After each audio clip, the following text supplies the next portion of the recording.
اعوذ باللہ من الشیطان الرجیم بسم اللہ الرحمن الرحیم۔ السلام علیکم ورحمۃ اللہ وبرکاتہ۔ ویورز، آپ کو فالکن گوادر یوٹیوب چینل میں خوش آمدید۔ آپ کا ہوسٹ احسان اللہ لاشاری آپ کی خدمت میں حاضر ہے۔ تو آج ہم انشاءاللہ تعالی ڈسکس کرنے جا رہے ہیں موضع نگور شریف کو۔ موضع نگور شریف بھی گوادر کا ایک انتہائی اہم موضع ہے۔ اس کی بنیادی وجہ یہاں کی کچھ حکایات ہیں، کچھ روایات ہیں اور کچھ شخصیات ہیں، تو اس کی وجہ سے یہ انتہائی اہم ہے۔ اور آج کی یہ ویڈیو اگر آپ آخر تک دیکھیں گے تو گوادر کی بہت ساری روایات اور حکایات اور شخصیات انشاءاللہ تعالی آپ جان سکیں گے۔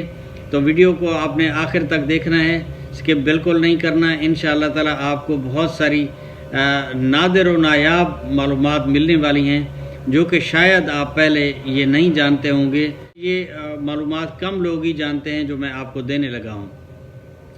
تو نگور شریف کی اگر ہم وجہ تسمیہ دیکھیں تو نگور کہتے ہیں بالکل صاف چٹیل میدان زمین کو جو کہ قابل کاشت بھی ہو، اور یہ ایسی زمین ہوتی ہے جو کہ ساحل سے دور ہو اور جو سمندر کے اثرات ہیں اس سے دور ہو۔ تو میں نے آپ کو عرض کیا تھا چبری کانی، زیارت مچھی، جورکان اور یہ نگور شرکیہ کلا سے لے کر یہ نگور شریف تک یہ سارا علاقہ نگور کہا جاتا ہے پرانے دور سے۔ لیکن نگور کا بنیادی مطلب کیونکہ میدانی علاقہ ہے تو باقی جو علاقے ہیں ان کے نام مختلف ہو گئے اور نگور شریف جو ہے نا وہ صرف نگور رہ گیا۔ تو نگور شریف کا آپ کو امید ہے کہ جو لفظی مطلب ہے اس کا آپ کو نگور کے لفظ کا مطلب پتہ چل چکا ہوگا۔ آگے جو شریف لفظ لگا ہوا ہے اس کی پھر میں تفصیل میں جاتا ہوں تو آپ کو انشاءاللہ تعالی یہ مزید ساری چیزیں کلیئر ہو جائیں گی۔ یہاں ایک بزرگ تھے، ان کا نام تھا شیخ غریب شاہ۔ اب شیخ اس لیے نیا لفظ ہے آپ کے لیے، یہ مقامی زبان میں سید کو کہا جاتا ہے۔ جو ہم پنجاب میں یا سندھ میں یا KPK میں کشمیر باقی علاقوں میں ہم سید کہتے ہیں، تو یہاں مقامی زبان میں سید کو شیخ کہا جاتا ہے۔ تو شاہ صاحب یعنی اس طرح سمجھ لیں سید غریب شاہ صاحب یہاں پر ایک بزرگ تھے۔ ان کی نسبت میں اگر آپ کو عرض کروں، ان کی نسبت تھی ڈیرہ غازی خان کے ایک بہت بڑے بزرگ تھے خواجہ شاہ سلیمان توسوی رحمۃ اللہ علیہ۔ ان کے پوتے تھے خواجہ غلام اللہ بخش توسوی رحمۃ اللہ علیہ، ان کے یہ فیض یافتہ تھے سید غریب شاہ صاحب۔ تو اس لیے یہ ڈیرہ غازی خان میں کئی دفعہ توسہ شریف میں حاضر بھی ہوئے، اور جو توسہ شریف کے خواجگان ہیں وہ بھی جب حج عمرے پہ جاتے تھے تو یہاں سے ہو کے جاتے تھے۔ ان کی بھی کافی ساری اٹیچمنٹ اس علاقے کے ساتھ تھیں، ان کا آنا جانا بھی اس علاقے میں رہا ہے، اور یہ کافی ان کے ساتھ عقیدت رکھنے کی وجہ سے میں حاضری دیتے رہتے تھے توسہ شریف میں۔ تو سید غریب شاہ صاحب کی اولاد چلتی رہی ہے۔ تو ابھی پچھلے دنوں ان کا وصال ہوا ہے سید علی بخش، شیخ علی بخش صاحب، اب مقامی زبان میں کیونکہ شیخ کہتے ہیں، شیخ علی بخش صاحب یہاں کے بزرگ تھے۔ ابھی کچھ پچھلے دنوں ان کا وصال ہوا ہے، تو ابھی ان کی اولادوں میں سے بزرگ موجود ہیں جو کہ آج بھی درگاہ پہ بیٹھے ہوئے ہیں اور لوگوں کے فیصلہ جات کرتے ہیں۔ شیخ علی بخش صاحب کے فیصلے جو ہے نا وہ بہت زیادہ مشہور تھے۔ وہ واحد بزرگ تھے اس پورے ریجن میں جو قتل وغیرہ کے اور بڑے بڑے جو فیصلے تھے، نسلوں در نسلوں جو ان کی بلوچستان کی روایات ہیں، دشمنیاں چلتی ہیں، تو ان کے فیصلے شیخ علی بخش صاحب نے کیے اور احسن انداز میں کیے، اور ایسے فیصلے تھے کہ دونوں فریقوں کو وہ قابل قبول ہوتے تھے۔ اور ایک بات میں آپ کو اور حکایت عرض کر دوں کہ کہا جاتا ہے کہ سب سے پہلے جو یہاں پر چھاونی قائم کی گئی گوادر میں، وہ انکاڑا کے جو بند باندھا گیا تھا انکاڑا کا، پھر بعد میں اس کو ڈیم بنا دیا گیا تھا۔ تو فوجی حضرات یہاں تشریف لے آئے، جو ابھی اس وقت نگور شریف موجود ہے، کیونکہ یہاں پانی بھی میٹھا موجود تھا، یہاں کھجور کے درخت تھے، آبادی تھی، تو انہوں نے سوچا کہ یہاں اگر ہم اپنے کیمپ لگائیں گے تو ہمارے لیے رہنا آسان ہو جائے گا۔ لیکن جو سادات ہیں نگور شریف کے، انہوں نے اس کی مخالفت کی، اور نتیجہ یہ نکلا کہ ان کے جو کیمپ تھے ان کے کیمپوں کے اندر رات کو اور بلیاں اور جانور مختلف گھس جاتے تھے، بہت زیادہ پریشان ہونے لگے، اور آخر کار انہوں نے نگور شریف کے اس علاقے سے کیمپ اکھاڑ کر انکاڑا کور ڈیم کے قریب جا کے کیمپ لگائے، جو آج تک بھی وہاں پر کیمپ موجود ہیں۔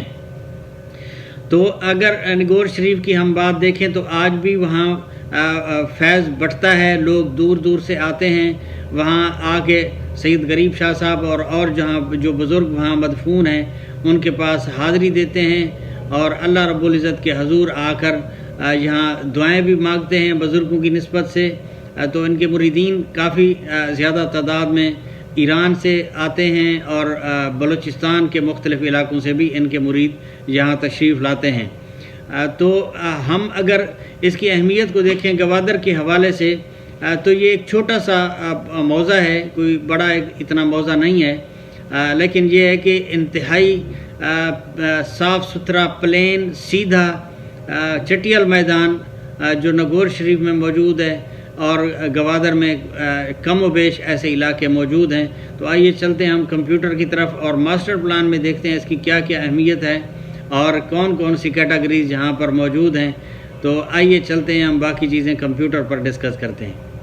جی دوستو، ہم ماسٹر پلان پر پہنچ گئے ہیں، اس حصے میں جہاں نگور شریف آپ کو لکھا ہوا نظر آ سکتا ہے۔ یہ بیسیکلی جو علاقہ ہے نگور شریف کا یہاں موجود ہے۔ اس کی میں آپ کو پہلے حدود اربع عرض کر دوں۔ اس کی مشرقی طرف موضع چپ کلمتی ہے، اور اس کے شمال کی طرف موضع کیا کلات ہے، جیسے کہ آپ دیکھ سکتے ہیں یہ سارا موضع کیا کلات آ رہا ہے۔ پھر اس کی اگر مغرب کی طرف آپ دیکھیں تو مجانی موضع آتا ہے، اور اس کے جو جنوبی سائیڈ ہے وہ انکاڑا شمالی موضع آ رہا ہے۔ تو اس کی حدودات میں آپ کو عرض کر دیتا ہوں۔ یہ آپ کرسر کو دیکھیں گے، یہ دیکھیں ایرو جا رہا ہے، تو یہ حد ہے چپ کلمتی کی جو آپ کو یہ سبز رنگ کی نظر آ رہی ہے۔ پھر اس کے بعد آگے شمالی طرف آپ دیکھیں گے تو یہ آپ کو پنک کلر کی جو لائن نظر آ رہی ہے، یہ نگور شریف اور کیا کلات کی حد ہے۔ پھر اس کے بعد آپ یہ بلیک کلر کی دیکھیں گے تو یہ وہ لائن ہے جو میانی اور نگور شریف کو جدا کرتی ہے، تو یہ فیروزی رنگ کی، تو یہ آپ کو جو لائن نظر آ رہی ہے یہ انکاڑا شمالی اور نگور شریف کو جدا کرتی ہے۔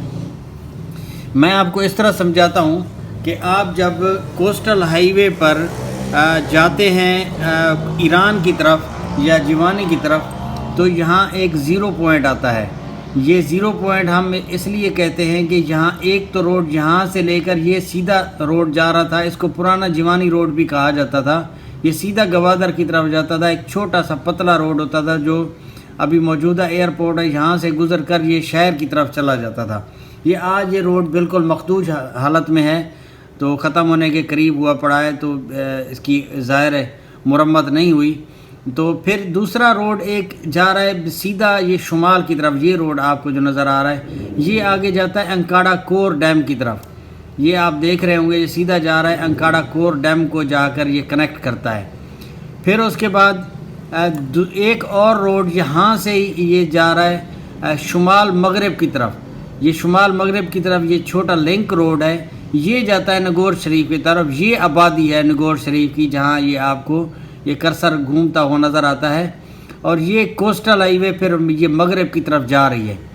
یہ کوسٹل ہائی وے جو مغرب کی طرف جاتی ہے، آپ آگے جائیں گے آگے بڑا پل آتا ہے، پل سے شمال کی طرف آپ دیکھیں گے تو جو کھجوروں کے سارے درخت ہیں، یہی جو ہے یہ نگور شریف کی ایک بڑی آبادی ہے، قصبہ ہے گوادر کا نگور شریف، اور یہاں سکول موجود ہے، یہاں چھوٹا سا ہسپتال موجود ہے، اور یہاں ضروریات زندگی کی ساری چیزیں موجود ہیں۔ مثلاً یہاں بجلی بھی موجود ہے، پانی بھی میٹھا موجود ہے، سپلائی لائن موجود ہے پانی کی، اور اس کے علاوہ یہاں جو دربار شریف ہے شاہ غریب شاہ کی وہ یہاں موجود ہے، اور شاہ علی بخش بھی ابھی وہیں دفن ہیں، تو شاہ علی بخش صاحب کی بھی دربار موجود ہے، اور بھی بزرگ وہاں موجود ہیں، ان کے مریدین یہاں آتے ہیں۔ تو آپ کو یہ سمجھانا یہی تھا، جو زیرو پوائنٹ سے یہ شمال مغرب کی طرف ایک لنک روڈ نکل رہا ہے، یہی نگور شریف کی طرف جا رہا ہے۔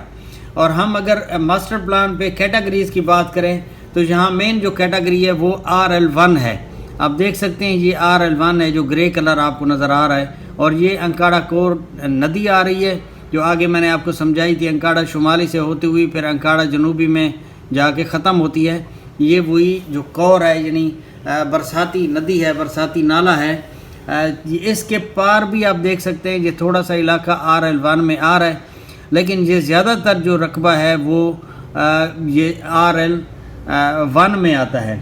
RL1 میں سمجھتا ہوں کہ انتہائی جو اہمیت کا حامل ہے، کیونکہ ماسٹر پلان جب ایکسٹینڈ ہونا ہے تو سب سے پہلے ماسٹر پلان نے ایکسٹینڈ ہو کر یہاں پر انشاءاللہ تعالی جو فیز 1 ہے اس میں شامل ہونا ہے، یعنی جو ماسٹر پلان کی پہلی ایکسٹینشن ہے RL1 میں ہونی ہے اور دوسری ایکسٹینشن RL2 میں ہونی ہے، تو اس لیے اس کی بالکل اہمیت ہے، اور انشاءاللہ تعالی آپ دیکھیں گے کہ اس کی آنے والے وقت میں بہت زیادہ قیمت بڑھے گی، کیونکہ یہ آپ انکاڑا شمالی کے بعد دیکھ رہے ہیں پہلا موضع ہے، اور اس کے اگر آپ مشرق کی طرف دیکھیں تو چپ کلمتی ہے، یہ بھی انتہائی اہم موضع ہے، اور اگر آپ مغربی طرف دیکھیں تو آپ کو جو مجانی نظر آتا ہے یہ بھی انتہائی اہم موضع ہے۔ تو جیسے یہ نگور شریف ماسٹر پلان میں شامل ہوا پہلی ایکسٹینشن میں، تو اس کی قیمتیں بہت بڑھ جائیں گی اور انویسٹر کو انشاءاللہ تعالی بہت زیادہ فائدہ ہوگا۔ تو یہ RL2 کی بالکل تھوڑی سی کیٹیگری ہے، باقی سارا RL1 ہے۔ تو آپ دیکھ سکتے ہیں یہاں جو یہ آپ کو ڈاٹس نظر آ رہے ہیں، یہ وہ روڈ ہے جس کو ہم کہتے ہیں ناردرن بائی پاس۔ یہ ناردرن بائی پاس بھی نگور شریف کے اندر سے گزر رہا ہے، اور پھر یہ یہاں سے لے کر یہ 0 پوائنٹ کی طرف، 0 پوائنٹ کے قریب بھی ایک روڈ یہاں آ کے پہنچتا ہے جو کوسٹل ہائی وے کے ساتھ آ کے ملتا ہے۔ تو اور دوسرا روڈ آپ یہ دیکھ سکتے ہیں، یہاں سے بھی یہ روڈ یہ کور کے اوپر سے پل بنا کے یہ یہاں جاتا ہوا پھر یہ آگے پہنچتا ہے جا کے بلوچستان براڈ وے کی طرف، بلوچستان براڈ وے کے ساتھ بعد میں کہان ایونیو کے ساتھ جا کے یہ ملتا ہے۔ تو یہ انتہائی اہمیت کا علاقہ ہے، آنے والے وقت میں بھی اس وقت بھی اہمیت کا حامل ہے، اور جو گوادر کے باسی ہیں ان کے لیے تو اس لیے بھی اہم ہے کہ یہ ایک روحانی مقام کا درجہ رکھتا ہے گوادر کے لوگوں کے لیے اور ارد گرد کے جو مضافات کے علاقے کے لوگ ہیں ان کے لیے۔ تو یہ تھا نگور شریف کا تعارف، نگور شریف کا نقشہ، نگور شریف کا محل وقوع۔ امید ہے آپ نے سمجھ لیا ہوگا۔ مزید آپ کا کوئی سوال ہو تو آپ چینل پر میسج فرما سکتے ہیں، تو انشاءاللہ تعالی آپ کو میں کوشش کروں گا کہ آپ کو ساری چیزیں سمجھا سکوں۔ جی دوستو، آپ نے دیکھا کہ یہ موضع جو نگور شریف ہے انتہائی اہمیت کا حامل ہے، وہ اس لیے کہ ابھی ماسٹر پلان سے باہر ہے اور لوکیشن اس کی بہت اچھی ہے، 0 پوائنٹ کے قریب ہے، کوسٹل ہائی وے کے قریب ہے اور انتہائی اہمیت کا حامل ہے۔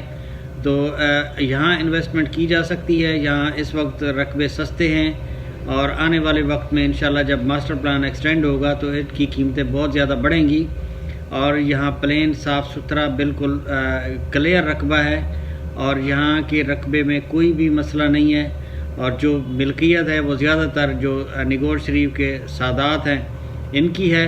تو انشاءاللہ تعالی امید ہے آپ کو یہ ویڈیو پسند آئی ہوگی۔ شکریہ آپ کا کہ آپ نے آخر تک یہ ویڈیو دیکھی۔ تو انشاءاللہ تعالی ملتے ہیں اگلی ویڈیو میں، اس وقت السلام علیکم ورحمۃ اللہ، اللہ حافظ۔